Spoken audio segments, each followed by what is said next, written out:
ಬೆಳಗಾವಿಯ ವಡಗಾವಿ ಸಮೀಪದ ದಾವಣಿ ರಸ್ತೆಯಲ್ಲಿರುವ ಬಳ್ಳಾರಿ ನಾಲಾ ಸೇತುವೆಯನ್ನ ಬೆಳಗಾವಿ ಜಿಲ್ಲಾ ಉಸ್ತುವಾರಿ ಸಚಿವರಾದ ಸತೀಶ್ ಜಾರಕಿಹೊಳಿ ಅವರು ಪರಿಶೀಲಿಸಿ ಅಧಿಕಾರಿಗಳೊಂದಿಗೆ ಹಾಗೂ ಸ್ಥಳೀಯರ ಜೊತೆಗೆ ಚರ್ಚೆ ನಡೆಸಿದ್ರು.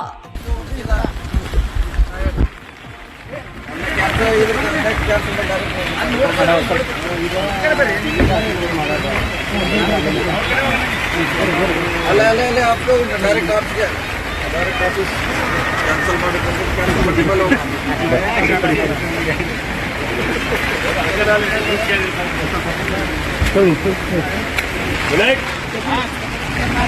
को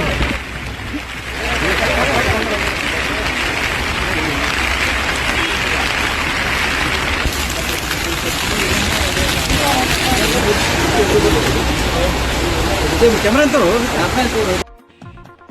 ಈ ಸಂದರ್ಭದಲ್ಲಿ ಶಾಸಕ ಆಶೀಫ್ ಶೇಟ್, ಮುಖಂಡರಾದ ರಮಾಕಾಂತ್ ಕುಂಡೂಸ್ಕರ್ ಮತ್ತಿತರರು ಉಪಸ್ಥಿತರಿದ್ದರು.